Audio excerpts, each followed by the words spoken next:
इस वीडियो में हम डिस्कस करेंगे कक्षा 10 के साइंस बुक से लेसन नंबर 1 जिसका नाम है chemical reaction and equation.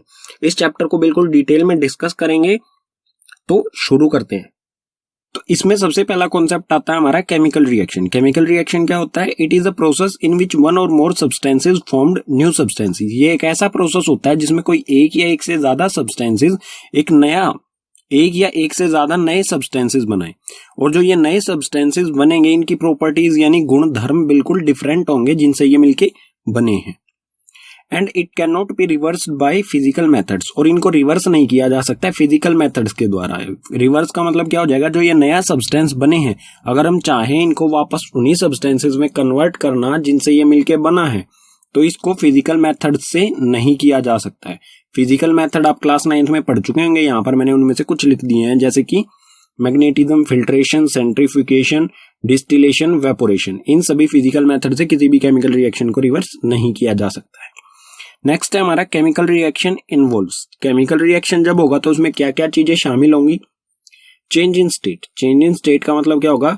Chemical reaction होने से पहले जो सब्सटेंस है और केमिकल रिएक्शन होने के बाद जो सब्सटेंस हमें मिलेंगे उनकी स्टेट चेंज हो सकती है। सॉलिड से लिक्विड, लिक्विड से गैस, या गैस से सॉलिड या लिक्विड, मतलब कि कोई भी स्टेट चेंज हो सकती है। Change in colour. Chemical reaction होने से पहले के सब्सटेंस और केमिकल रिएक्शन होने के बाद के सब्सटेंस का कलर डिफरेंस हो सकता है। टेम्परेचर में इसी तरह से टेम्परेचर में चेंज हो सकता है, और एवोल्यूशन ऑफ गैस, गैस भी निकल सकती है। Chemical reaction happen in our daily life. Chemical reaction को हम समझ चुके हैं, उसके कुछ एग्जांपल्स ले लेते हैं जो हमारी डेली लाइफ में होते रहते हैं। तो फर्स्ट है डाइजेशन ऑफ फूड। जो भी हम खाना खाते हैं उसका पचना, वो भी क्या है? केमिकल रिएक्शन है। रेस्पिरेशन, रेस्पिरेशन यानी सांस लेना। हम ऑक्सीजन इनहेल करते हैं और कार्बन डाइऑक्साइड एक्सहेल करते हैं, तो ये भी क्या है? केमिकल रिएक्शन है। रस्टिंग ऑफ आयरन, लोहे पर जंग लगना। लोहे पर जंग लगना जो होता है ये एक स्लो केमिकल रिएक्शन है, ठीक है। फॉर्मेशन ऑफ कर्ड, दही का बनना भी एक केमिकल रिएक्शन है। ये जो भी है ये हमारी डेली लाइफ में होते रहते हैं। अगर इनके अलावा अगर हम बात करें, जैसा कि एक्टिविटी 1.1 में दिया गया है, मैग्नीशियम रिबन को हम एयर में बर्न करते हैं, वो भी एक केमिकल रिएक्शन है। एक्टिविटी 1.2 में जो दिया गया है, लेड नाइट्रेट में हम पोटेशियम आयोडाइड को ऐड करेंगे, ये भी एक केमिकल रिएक्शन है। और एक्टिविटी 1.3 में सल्फ्यूरिक एसिड या फिर हाइड्रोक्लोरिक एसिड में हम जिंक ग्रेन्यूल्स यानी जिंक की गोलियां डालेंगे, तो वो भी एक केमिकल रिएक्शन होगा, ठीक है। ये कुछ एग्जांपल्स हो गए हैं केमिकल रिएक्शन के। तो केमिकल रिएक्शन में दो इंपॉर्टेंट चीजें आती हैं, रिएक्टेंट्स और प्रोडक्ट्स। मतलब ये सिर्फ केमिकल रिएक्शन में ही नहीं, जब हम केमिकल इक्वेशन लिखेंगे तो भी हमें रिएक्टेंट्स और प्रोडक्ट्स की पहचान करनी होगी। तो रिएक्टेंट्स क्या होते हैं? Who take part in chemical reaction. Reactants वो होते हैं जो केमिकल रिएक्शन में हिस्सा लेते हैं, ठीक है, भागीदारी लेते हैं। And products the substance which are formed in a chemical reaction. Products वो होते हैं जो सब्सटेंस उस केमिकल रिएक्शन में जो नया सब्सटेंस बनता है उसे हम कहेंगे प्रोडक्ट्स, ठीक है। जो भी नए सब्सटेंस बनेंगे, जरूरी नहीं है कि एक बने, ज्यादा भी बन सकते हैं। एग्जाम्पल ले लेते हैं और अच्छी तरह से हमें ये समझ में आ जाएगा। तो एग्जाम्पल है एक्टिविटी 1.1 से लिया है हमने, जब when magnesium ribbon burned in air gives us magnesium oxide. जब मैग्नीशियम रिबन को एयर में बर्न किया जाता है, एयर यानी कि ऑक्सीजन, क्योंकि ऑक्सीजन ही गैस होती है जो बर्निंग के लिए रिस्पॉन्सिबल होती है, तो एयर की जगह हम कहेंगे ऑक्सीजन। तो मैग्नीशियम रिबन को ऑक्सीजन में जब बर्न किया जाता है तो वो हमें क्या प्रोवाइड करता है? नया सब्सटेंस, मैग्नीशियम ऑक्साइड। तो यहाँ पर रिएक्टेंट्स क्या होंगे? रिएक्शन में पार्ट कौन कौन ले रहा है? यहाँ पर मैग्नीशियम रिबन है, ठीक है। तो मैग्नीशियम रिबन और ऑक्सीजन, तो ये दोनों जो होंगे ये होंगे रिएक्टेंट्स, ठीक है। और प्रोडक्ट्स क्या होंगे? प्रोडक्ट हमारा यहाँ पर सिर्फ एक ही आ रहा है, जरूरी नहीं है एक है, ज्यादा भी हो सकते हैं। मैग्नीशियम ऑक्साइड, नया सब्सटेंस बन रहा है मैग्नीशियम ऑक्साइड, तो ये हो जाएगा हमारा प्रोडक्ट, ठीक है। नेक्स्ट टॉपिक है हमारा केमिकल इक्वेशन। केमिकल इक्वेशन क्या होती है, इसे किस तरह से लिखा जाता है? अ chemical reaction can be represented by chemical equation. कोई भी केमिकल रिएक्शन होता है उसको केमिकल इक्वेशन की सहायता से दर्शाया जा सकता है, शो किया जा सकता है। It involves uses of symbol of substance of reactant and products. इसमें सिंबल्स का यूज किया जाता है। जो भी सब्सटेंस रिएक्शन करते हैं, चाहे वो रिएक्टेंट्स में हो चाहे वो प्रोडक्ट्स में हो, उनके सिंबल्स का यूज किया जाता है। और उसके साथ साथ with mention of physical state, और उनकी फिजिकल स्टेट भी मेंशन की जाती है। फिजिकल स्टेट यानी कि वो सॉलिड है, जो भी सब्सटेंस सॉलिड हो सकता है, लिक्विड, गैस या एक्वस, तो इन सब के सिंबल्स का यूज, इन सब के सिंबल्स का भी यूज किया जाता है। सॉलिड सॉलिड के लिए S का यूज करेंगे, लिक्विड के लिए L, गैस के लिए G और एक्वस के लिए AQ। एक्वस क्या होता है ये हम पढ़ेंगे, पहले केमिकल इक्वेशन का एग्जांपल ले लेते हैं। एग्जांपल है यहाँ पर एक्टिविटी 1.1 से magnesium ribbon burnt in air gives us magnesium oxide. एक केमिकल रिएक्शन होता है, मैग्नीशियम रिबन को ऑक्सीजन की प्रेजेंस में बर्न किया जाता है तो वो हमें मैग्नीशियम ऑक्साइड देता है। तो इसकी केमिकल इक्वेशन किस तरह से लिखी जाएगी, यहाँ पर हम सबसे पहले ये ढूंढेंगे कि यहाँ पर रिएक्टेंट क्या है। तो रिएक्टेंट है यहाँ पर मैग्नीशियम और ऑक्सीजन। तो मैग्नीशियम का सिंबल, हमें सिंबल्स का यूज करना है, तो मैग्नीशियम का सिंबल होता है Mg और ऑक्सीजन का सिंबल होता है O2। और जो भी दो रिएक्टेंट है तो दोनों के बीच में एक प्लस का साइन लगाएंगे, ठीक है, प्लस का साइन लगाएंगे, चाहे वो दो रिएक्टेंट और दो से ज्यादा भी होंगे तो सभी के बीच में प्लस प्लस का साइन लगाएंगे। अगर प्रोडक्ट दो या दो से ज्यादा होंगे तो उनके बीच में प्लस का साइन आएगा सभी के बीच में, ठीक है। अब मैग्नीशियम और ऑक्सीजन दोनों मिलकर ये रिएक्शन में पार्ट ले रहे हैं तो प्लस का साइन लगा दिया। अब लगाएंगे हम एक एरो। एरो जो है वो रिएक्शन की डायरेक्शन को दर्शाता है, ठीक है। तो यहां पर ये रिएक्शन करेंगे और हम बनाएंगे मैग्नीशियम ऑक्साइड, ठीक है। और जो ये एरो होता है इसके टेल की तरफ होते हैं रिएक्टेंट्स और हेड की तरफ होते हैं प्रोडक्ट्स, ठीक है। तो ये हमेशा ध्यान रखना है, प्रोडक्ट हमेशा एरो के हेड की तरफ लिखा जाता है और टेल की तरफ रिएक्टेंट्स लिखे जाते हैं। तो इस तरह से ये केमिकल इक्वेशन लिखी जाएगी। लेकिन ये केमिकल इक्वेशन जो है बैलेंस नहीं है। बैलेंस किस तरह से, MgO2, यहां पर Mg में कितने एटम है, 1, यहां पर भी 1 है। ऑक्सीजन के 2 एटम्स हैं लेकिन यहां पर ऑक्सीजन का सिंगल एटम है। तो इस तरह की इक्वेशन जो बैलेंस नहीं होती है उसे स्केलेटल केमिकल इक्वेशन कहा जाता है, ठीक है। इसे बैलेंस करेंगे नेक्स्ट पेज पर।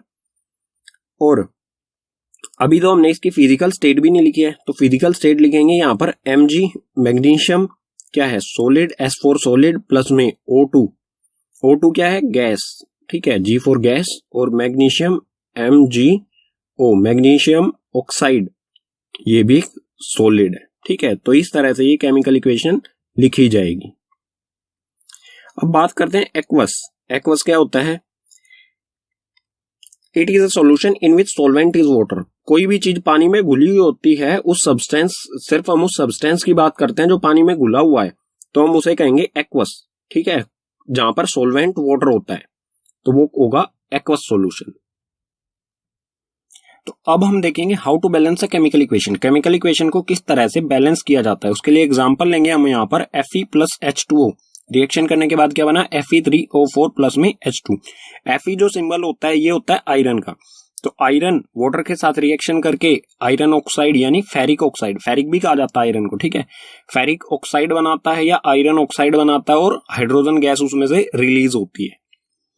तो इसको हम बैलेंस करके देखेंगे इसे किस तरह से, किसी भी केमिकल इक्वेशन को किस तरह से बैलेंस किया जाता है। इसका कोई स्पेसिफिक फॉर्मूला नहीं होता है, तो इसको हिट एंड ट्रायल से सोल्व करेंगे, बैलेंस करेंगे, ठीक है। तो Fe सबसे पहले हम क्या करेंगे, इसके लिए एक टेबल बनाएंगे। टेबल में क्या रखेंगे हम, एलिमेंट्स, रिएक्टेंट और प्रोडक्ट्स, ठीक है। एलिमेंट क्या है यहाँ पर, Fe ये रिएक्टेंट्स हैं और ये प्रोडक्ट्स हैं, ठीक है, ये रिएक्टेंट और ये प्रोडक्ट। तो हम यहाँ पर चेक करेंगे Fe के कितने एटम्स हैं रिएक्टेंट में और Fe के कितने एटम है प्रोडक्ट्स में। तो चेक कर लेते हैं, यहाँ पर Fe अकेला है, यहाँ पर कुछ नहीं लिखा हुआ है तो समझो Fe का यहाँ पर एक एटम है और यहाँ पर Fe के 3 एटम्स है, तो दोनों को लिख लेंगे। रिएक्टेंट में Fe का 1 एटम है और प्रोडक्ट में 3 एटम है। इसी तरह से हाइड्रोजन का चेक करेंगे, हाइड्रोजन के रिएक्टेंट में 2 है और प्रोडक्ट में भी 2 है, तो यहाँ पर 2 और यहाँ पर भी 2। अब ऑक्सीजन के चेक करेंगे, ऑक्सीजन का यहाँ पर रिएक्टेंट में 1 है और प्रोडक्ट में 4 है, तो रिएक्टेंट में 1, प्रोडक्ट में 4। केमिकल इक्वेशन को बैलेंस करने का मतलब क्या है कि जो रिएक्टेंट है और प्रोडक्ट है इन दोनों में इक्वल एटम्स होने चाहिए, ठीक है। इक्वल करना है हमें इन सबको, 1 को और 3, इन सब चीजों को हमें इक्वल करना है। तो वो किस तरह से कर सकते हैं, उसके लिए सबसे पहले हम क्या करेंगे, इसमें हम मल्टीप्लाई कर सकते हैं। तो उसके लिए सबसे पहले हम क्या करेंगे, जो भी ये एलिमेंट है या कंपाउंड है इनको ब्रैकेट में बंद करेंगे इस तरह से। ब्रैकेट में बंद करने का मतलब है कि ब्रैकेट के अंदर जो है हम उसमें कोई चेंज नहीं कर सकते हैं। जो भी हमें चेंज करना है, जो भी हमें कुछ नंबर लिखना है वो इसके आगे लिख सकते हैं, ठीक है। यहां पर लिख सकते हैं, यहां पर या यहां पर या यहां पर। तो यहाँ पर है Fe1 और यहाँ पर है 3, तो हम 1 में कितना मल्टीप्लाई करें कि 3 हो जाए, तो 3 से ही मल्टीप्लाई करेंगे, 1 3 जा 3, मतलब जो ये 3 हमें मल्टीप्लाई करना है ये कहां पर करेंगे हम, Fe के आगे। ठीक है, अगर हमने इसमें 3 मल्टीप्लाई कर दिया तो यहाँ क्या हो गया, Fe के 3 एटम्स हो गए और यहाँ भी Fe के 3 एटम्स हो गए, मतलब कि फेरिक जो है आयरन वो हो गया यहाँ पर बैलेंस। H2 देखेंगे, H2 के रिएक्टेंट में भी 2 है और प्रोडक्ट में भी 2 है, तो बैलेंस है ये पहले से ही। अब ऑक्सीजन देखते हैं, ऑक्सीजन का 1 है और 4 है, तो यहाँ हमें कितना मल्टीप्लाई करना पड़ेगा, 4, तो ये हो जाएगा 4। तो रिएक्टेंट में मल्टीप्लाई करना हमें, ठीक है, तो रिएक्टेंट में 4 है, तो यहाँ पर ऑक्सीजन है, तो ब्रैकेट के हम यहाँ पर तो चेंज कर नहीं सकते, तो हमें यहाँ पर करना पड़ेगा। और यहाँ पर अगर हमने मल्टीप्लाई किया तो ये H2 में भी मल्टीप्लाई होगा और ऑक्सीजन में, तो 4 ऑक्सीजन क्या क्या हो गया 4, लेकिन ये हाइड्रोजन में भी मल्टीप्लाई हुआ है, तो हाइड्रोजन में भी 4 से मल्टीप्लाई करेंगे और ये हो गया 8।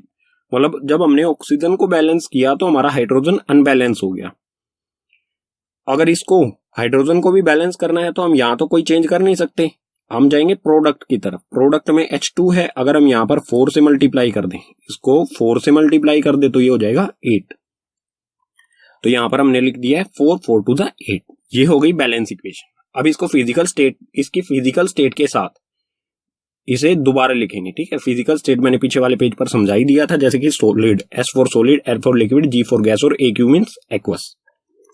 इसे दोबारा से लिखते हैं, ये हो जाएगा 3Fe जो कि होता है एक सोलिड, प्लस में 4H2O ये होता है लिक्विड, रिएक्शन हुआ उसके बाद Fe3O4 ये भी होता है सोलिड, प्लस में 4H2 हाइड्रोजन होती है गैस। ठीक है, ये हो गया हमारी प्रॉपर बैलेंस केमिकल इक्वेशन। ठीक है, जिसमें सभी की फिजिकल स्टेट मेंशन होगी और सभी एटम्स दोनों साइड में, लेफ्ट हैंड साइड यानी कि रिएक्टेंट्स में और प्रोडक्ट्स में बिल्कुल इक्वल होंगे। ठीक है, ये तो थोड़ी सी हमारी होगी कॉम्प्लेक्स, थोड़ी बड़ी कैलकुलेशन, जिसके लिए हमें टेबल बनाना पड़ा। एक छोटा सा और एग्जांपल ले लेते हैं एक्टिविटी 1.1 से। मैग्नीशियम Mg प्लस O2 ये बनाता है मैग्नीशियम ऑक्साइड MgO। हम पीछे वाले पेज पर ये इक्वेशन लिख चुके थे, लेकिन ये बैलेंस नहीं थी हमारी पीछे वाले पेज पर, तो इसे बैलेंस किस तरह से करेंगे। O2 यहां पर है, मतलब मैग्नीशियम तो यहां पर बैलेंस है, दोनों तरफ 1 1 है। O2 यहां पर है और O यहां पर है, तो O2 को बैलेंस करने के लिए हम इस तरफ 2 से मल्टीप्लाई करेंगे।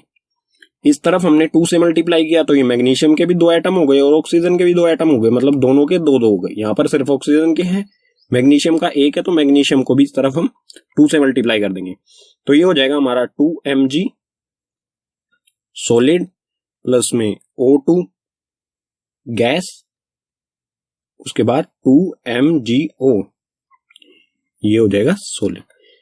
ठीक है, पीछे वाले जो पेज पर जो हमने इक्वेशन लिखी थी स्केलेटल केमिकल, उसको बैलेंस केमिकल इक्वेशन इस तरह से करेंगे। ठीक है, तो आप प्रैक्टिस जितनी ज्यादा केमिकल इक्वेशन को बैलेंस करने की प्रैक्टिस करेंगे उतना ही बिल्कुल आपके लिए आसान हो जाएगा। अगर आप प्रैक्टिस करेंगे अच्छी तरह से तो आपको इस तरह का टेबल बनाने की जरूरत नहीं पड़ेगी। तो केमिकल इक्वेशन को हमने बैलेंस किया, लेकिन हमने क्यों किया बैलेंस ये जानना जरूरी है। तो इस पेज पर हम पढ़ेंगे why do we need to balance a chemical equation, chemical equation को बैलेंस करने की जरूरत क्यों पड़ती है। उसके लिए सबसे इंपॉर्टेंट रीजन है law of conservation of mass. ये लॉ जो आप क्लास 9th में पढ़ चुके होंगे, ये क्या कहता है, matter can neither be created nor destroyed in a chemical reaction. Matter जो होता है वो ना तो पैदा किया जा सकता है ना ही उसे डिस्ट्रॉय किया जा सकता है किसी भी केमिकल रिएक्शन में। इसका मतलब क्या होगा, जितने एटम्स रिएक्टेंट्स में उतने एटम्स ही प्रोडक्ट्स में होंगे। ठीक है, तो रिजल्ट निकलता है इससे, so number of elements involved in chemical reaction, जितने भी एलिमेंट्स केमिकल रिएक्शन में इन्वॉल्व होते हैं should remain same at reactant and product, वो बिल्कुल इक्वल होंगे रिएक्टेंट और प्रोडक्ट साइड में, ये दोनों बिल्कुल इक्वल होंगे। ठीक है, नेक्स्ट टॉपिक है हमारा types of chemical reaction. Chemical reaction कितने टाइप्स का होता है, तो सबसे पहला टाइप होता है केमिकल रिएक्शन का कॉम्बिनेशन रिएक्शन।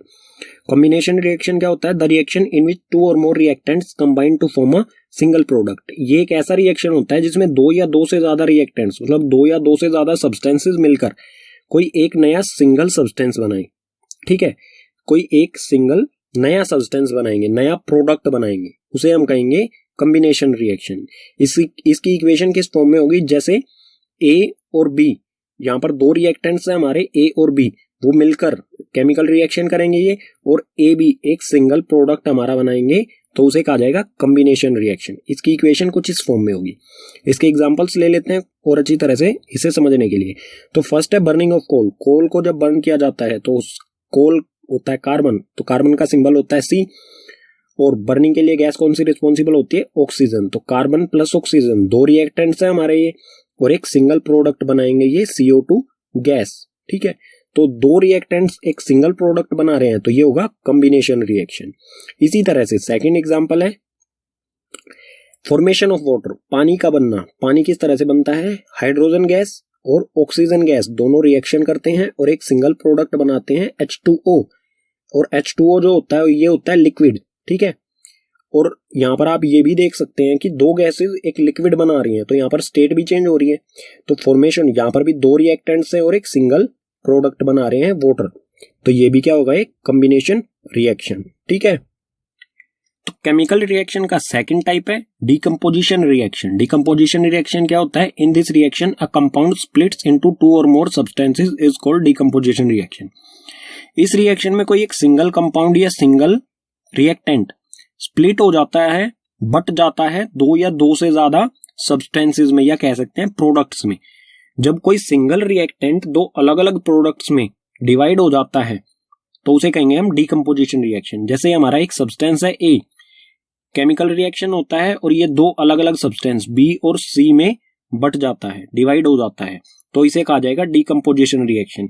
और डीकंपोजिशन रिएक्शन कितने टाइप्स का होता है, 3 टाइप्स का। सबसे पहले है थर्मल डीकंपोजिशन रिएक्शन, सेकंड है इलेक्ट्रोलाइटिक डीकंपोजिशन रिएक्शन, और थर्ड है फोटोलाइसिस डीकंपोजिशन रिएक्शन। इनके बारे में डिटेल में पढ़ते हैं नेक्स्ट पेज पर विद एग्जांपल्स। तो डीकंपोजिशन रिएक्शन का फर्स्ट टाइप है हमारे सामने थर्मल डीकंपोजिशन। थर्मल डीकंपोजिशन क्या होता है, when decomposition is carried out by heating. ऐसा डीकंपोजिशन जो हीट के द्वारा कैरी किया जाता है, मतलब हीट के द्वारा उसे हम अलग अलग करते हैं। तो इसका एग्जांपल ले लेते हैं और अच्छी तरह से समझ में आ जाएगा। Calcium carbonate. कैल्शियम कार्बोनेट एक सिंगल रिएक्टेंट है। ठीक है, इसको जब हम हीट करेंगे, डीकंपोजिशन जो हीट के द्वारा किया जाए, तो कैल्शियम कार्बोनेट को जब हीट किया जाएगा तो ये दो अलग अलग प्रोडक्ट्स में डिवाइड हो जाएगा। फर्स्ट होगा कैल्शियम ऑक्साइड और सेकंड होगा CO2 कार्बन डाइऑक्साइड। दो अलग अलग प्रोडक्ट्स में डिवाइड हो जाए तो उसे कहा जाएगा थर्मल डीकंपोजिशन। ठीक है, जो हीट के द्वारा किया जाए। सेकंड है हमारे सामने electrolytic decomposition. Electro means electricity, तो इसी वर्ड से आप समझ सकते हैं when decomposition is carried out by passing electricity. जब ये डीकंपोजिशन किस तरह से होता है, इलेक्ट्रिसिटी पास करने से। ठीक है, जैसा कि एग्जांपल ले लेते हैं H2O it means water. Water में से जब हम इलेक्ट्रिक करंट पास करेंगे तो उसमें से दो गैसेस निकलती हैं, हाइड्रोजन गैस और ऑक्सीजन गैस। मतलब वाटर जो होता है वो किस में कन्वर्ट हो जाता है, हाइड्रोजन और ऑक्सीजन, दो अलग अलग प्रोडक्ट्स में कन्वर्ट हो जाता है। तो एक सिंगल प्रोडक्ट जब इलेक्ट्रिक करंट से दो अलग अलग प्रोडक्ट्स में कन्वर्ट हो जाता है तो उसे कहा जाता है इलेक्ट्रोलाइटिक डीकंपोजिशन रिएक्शन।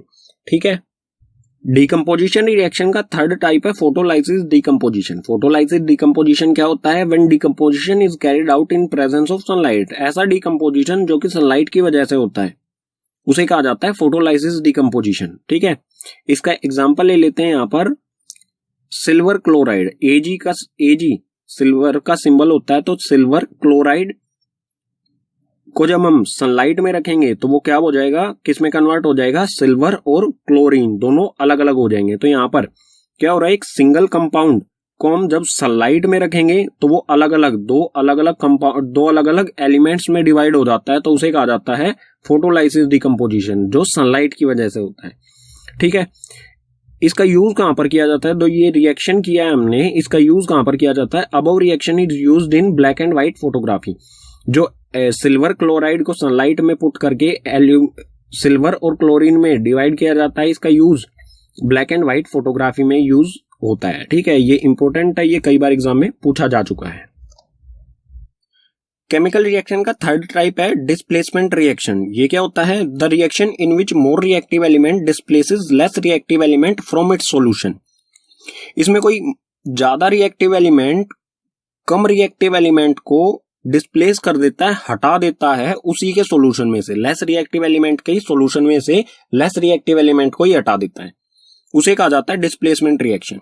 एग्जांपल ले लेते हैं इसका यहाँ पर Fe, it means iron, iron plus CuSO4 copper sulphate, reaction होने के बाद क्या बन जाएगा ये आयरन सल्फेट प्लस में Cu। तो इस रिएक्शन में क्या हुआ, कॉपर सल्फेट का सॉल्यूशन है, इसमें एलिमेंट है कॉपर और कॉपर सल्फेट का सॉल्यूशन है आयरन। जब इसमें डाला जाएगा, आयरन को इसके साथ रिएक्शन कराया जाएगा तो ये क्या करेगा, कॉपर को ही अलग कर देगा, ठीक है, क्योंकि आयरन जो है वो ज्यादा रिएक्टिव होता है कॉपर से, तो ये आयरन है कॉपर को अलग कर देगा इसी के सॉल्यूशन में से। तो यहाँ पर क्या हो जाएगा FeSO4, मतलब यहाँ पर जो Cu था उसको इसने अलग कर दिया, Fe ने अलग कर दिया इसी के सॉल्यूशन में से, तो FeSO4 बना और Cu बिल्कुल अलग हो जाएगा, ठीक है। तो इस तरह के रिएक्शन को कहा जाएगा डिस्प्लेसमेंट रिएक्शन, जब कोई high reactive element less reactive element को डिस्प्लेस कर देता है उसी के सॉल्यूशन में से। इसको और अच्छी तरह से एक्सप्लेन कर देता हूं क्योंकि यह अक्सर एग्जाम में आपसे पूछा जाता है। तो एक टेस्ट ट्यूब लेंगे, एक्सपेरिमेंट है ये, ठीक है, टेस्ट ट्यूब है, टेस्ट ट्यूब में कॉपर सल्फेट सॉल्यूशन लेंगे, ठीक है, ये टेस्ट ट्यूब A है, इसमें कॉपर सल्फेट सॉल्यूशन लिया। कॉपर सल्फेट सॉल्यूशन जो है वो ब्लू कलर का होता है। जब इसमें एक आयरन नेल, ये एक आयरन नेल है, आयरन नेल को जब हम इसमें टेस्ट ट्यूब A में डालेंगे तो ये इसका कलर ग्रीनिश हो जाएगा, ठीक है। जब इसमें डालेंगे तो इसका कलर इस तरह का चेंज हो जाएगा, जो कि सेकंड टेस्ट ट्यूब आपको दिख रही है, इस तरह का ये कलर हो जाएगा।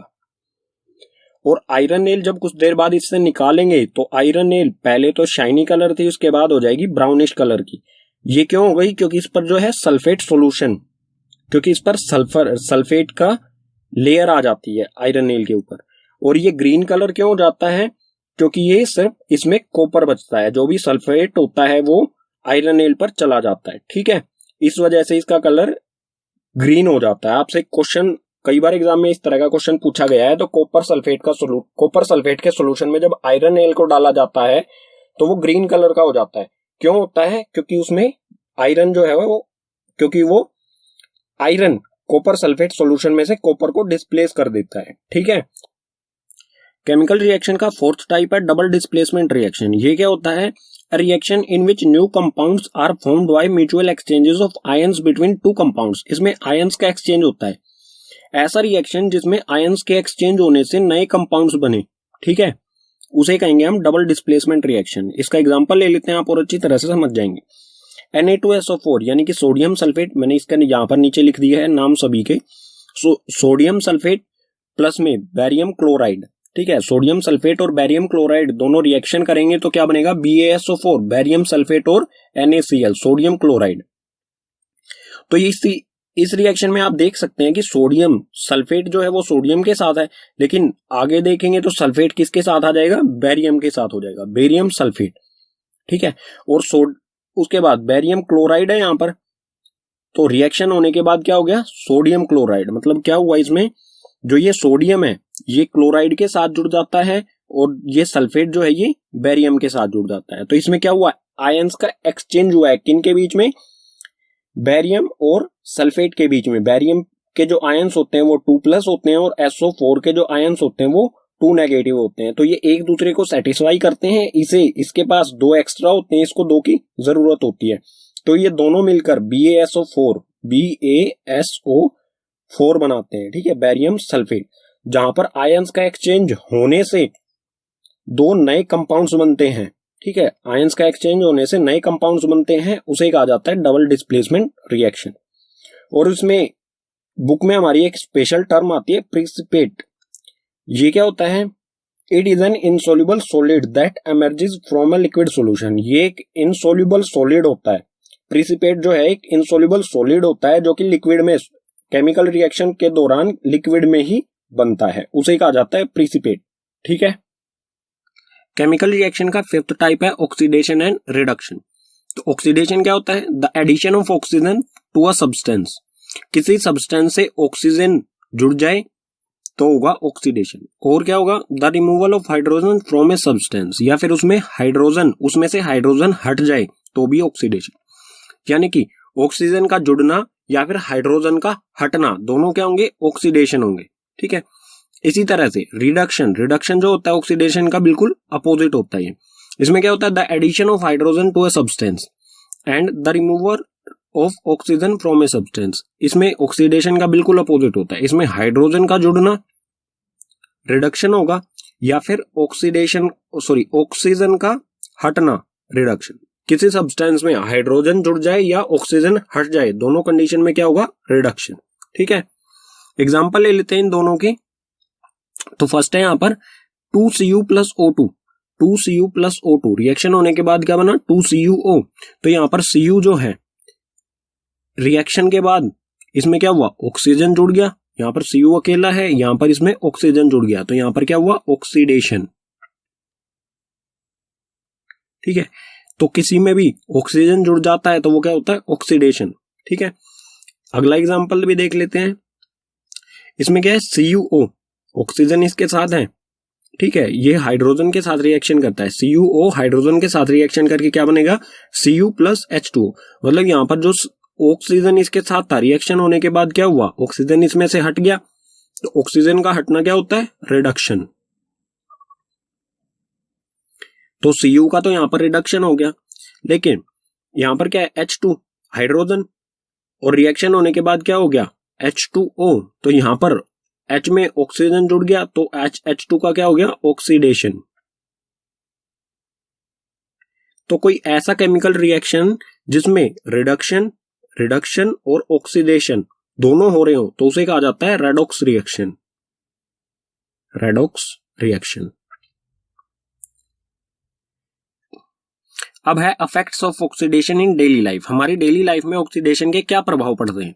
तो सबसे पहला कोरोजन। कोरोजन क्या होता है, when a metal is exposed to substance such as moisture, air, water, acid etcetera for some time. कोई मेटल मॉइस्चर यानी कि नमी, एयर, वाटर, एसिड, इन सब चीजों के संपर्क में आता है कुछ समय तक, तो a layer of oxide is formed which weakens the metal, hence metal is said to be corrode. तो इसके ऊपर एक लेयर बन जाती है, ऑक्साइड की एक लेयर बन जाती है जो कि मेटल को कमजोर कर देती है, वीकन्स कर देती है मतलब कमजोर कर देती है, और जब ये मेटल को कमजोर कर देती है तो उसे कहा जाता है कोरोड। ठीक है, इसका एग्जांपल लेंगे, एग्जांपल से आप बिल्कुल अच्छी तरह से समझ जाएंगे। एग्जांपल है रस्टिंग ऑफ आयरन, आयरन पर जंग लगना। आयरन मीन्स लोहा, लोहा जब एयर या वाटर के कांटेक्ट में आता है तो इस पर क्या होता है, एक ब्राउन लेयर बनने लग जाती है, ऑक्साइड लेयर होती है। ठीक है, ऊपर से ब्राउनिश होने लग जाता है सरफेस, जो ऑक्साइड लेयर होती है, और वो आयरन को कमजोर कर देती है। इसी तरह की कोटिंग जो सिल्वर पर लेयर बनने लग जाती है, सिल्वर पर ब्लैक लेयर बनने लग जाती है। ठीक है, और इसी तरह से कॉपर जो होता है उस पर ग्रीन कोटिंग हो जाती है। ये सभी क्या है, कोरोजन। इन सब का क्या हो रहा है, कोरोड। ठीक है, और कोरोजन से अगर हमें किसी मेटल को बचाना है तो हमें क्या करना पड़ेगा, पेंटिंग, उस पर हमें पेंट अप्लाई करना होगा या फिर ग्रीसिंग। इन दोनों चीजों में, पेंटिंग और ग्रीसिंग में क्या होता है, जो भी मेटल है वो किसके कांटेक्ट में, एयर, वाटर या फिर और किसी अन्य चीज के कांटेक्ट में नहीं आता है। ठीक है, सेकंड इफेक्ट है हमारा रेंसिडिटी। रेंसिडिटी क्या होता है, the oxidation of fats and oil when exposed to air is known as rancidity. Fats या फिर ऑयल्स, यानी कि हमारा जो खाना होता है या फिर ऑयल्स, उनका ऑक्सीडेशन हो जाना, किस वजह से, एयर के कांटेक्ट में आने से ऑक्सीडेशन हो जाना, उसे कहा जाता है रेंसिडिटी। इसके कारण क्या होता है, it leads to bad smell. इसके कारण क्या होता है, स्मेल, बुरी सी स्मेल आने लग जाती है जो भी फूड होता है, और उसका टेस्ट भी बेकार हो जाता है, बैड टेस्ट हो जाता है फूड का। ठीक है, तो इससे बचने, रेंसिडिटी जो है, इससे बचने के लिए क्या किया जाता है, फूड पैकेट्स, जो फूड पैकेट्स आते हैं, या फिर जैसे आप चिप्स पैकेट का एग्जांपल ले सकते हैं। चिप्स पैकेट होते हैं, अगर उसमें गैस डाली जाती है नाइट्रोजन, मतलब जो चिप्स पैकेट्स होते हैं उसमें से ऑक्सीजन गैस को निकाल के नाइट्रोजन गैस उसमें डाल दी जाती है, और जो नाइट्रोजन गैस होती है ये रेंसिडिटी से बचाती है। अगर नाइट्रोजन गैस नहीं डालेंगे तो जो चिप्स वगैरह होंगे वो बिल्कुल गल जाएंगे, अंदर खराब हो जाएंगे। उसको पैकेट को आप खोलोगे तो उसमें से बहुत बुरी सी स्मेल आएगी और टेस्ट भी उसका खराब हो जाएगा, वो बिल्कुल बेकार हो जाएंगे, खाने लायक नहीं रहेंगे। तो इससे बचने के लिए उसमें नाइट्रोजन गैस डाली जाती है जो कि ऑक्सीडेशन को, फूड को ऑक्सीडेशन होने से बचाती है। ठीक है, तो ये इंपॉर्टेंट क्वेश्चन बन जाता है यहां से, चिप्स पैकेट्स वगैरह जो होते हैं, फूड पैकेट्स, उसमें नाइट्रोजन गैस, कौन सी गैस डाली जाती है और क्यों डाली जाती है। ठीक है, केमिकल रिएक्शन के टाइप्स कंप्लीट हो चुके हैं, लेकिन chemical reaction also classify on the basis of temperature. Chemical reaction को टेम्परेचर के बेसिस पर भी क्लासिफाई किया जाता है दो पार्ट्स में। फर्स्ट है एंडोथर्मिक रिएक्शन और सेकंड एक्सोथर्मिक रिएक्शन। इन दो पार्ट्स में से टेम्परेचर के बेस पर क्लासिफाई किया जाता है, बांटा जाता है। तो एक्सोथर्मिक रिएक्शन क्या होता है? Reaction in which heat is released along with formation of product called exothermic reaction. ऐसा रिएक्शन जिसमें प्रोडक्ट बनने के साथ साथ उसमें से हीट रिलीज होए या फिर टेम्परेचर इंक्रीज होए तो उसे कहेंगे हम एक्सोथर्मिक रिएक्शन। इसका एग्जांपल ले लेते हैं और अच्छी तरह से समझने के लिए। एग्जांपल है इसका burning of natural gas. Natural gas को बर्न किया जाता है, ठीक है। तो नेचुरल गैस होती है CH4 जिसे मीथेन कहा जाता है। मीथेन गैस को ऑक्सीजन की प्रेजेंस में बर्न करेंगे तो ये बनेगा CO2 कार्बन डाइऑक्साइड गैस बनेगी और H2O गैस। H2O वाटर होता है लेकिन ये गैस की फॉर्म में है, मतलब वेपर की फॉर्म में है। तो H2O बनेगा और बहुत सारी हीट भी रिलीज होगी। जब गैस को बर्न करते हैं तो उसमें से हीट रिलीज होती है। तो इस तरह के रिएक्शन को कहा जाएगा जिसमें हीट रिलीज होती है, उसे एक्सोथर्मिक रिएक्शन, ठीक है। एंडोथर्मिक क्या होता है? अब है endothermic reaction, the reaction which require energy in form of heat, light और इलेक्ट्रिसिटी कॉल्ड एंडोथर्मिक रिएक्शन। ऐसा रिएक्शन जिसको कराने के लिए एनर्जी की जरूरत पड़ती है उसे कहा जाता, किस तरह की energy? Heat energy, light energy या इलेक्ट्रिकल एनर्जी की जरूरत पड़े जिस रिएक्शन को कराने में, उसे कहा जाएगा एंडोथर्मिक रिएक्शन। या फिर हम कह सकते हैं कि इसमें एनर्जी जो है वो एब्जॉर्ब होती है, तो वो होगा एंडोथर्मिक रिएक्शन। इसके एग्जांपल्स क्या होंगे? इसके एग्जांपल्स होंगे वही जो आप पीछे डीकंपोजिशन रिएक्शन में पढ़ चुके हैं। डीकंपोजिशन हीट के द्वारा किया जाता है, हीट के द्वारा किया जाता है, लाइट के द्वारा और इलेक्ट्रिसिटी, इन तीनों तरह से जो डीकंपोजिशन रिएक्शन किया जाता है वही इसके एग्जांपल हो जाएंगे एंडोथर्मिक रिएक्शन के।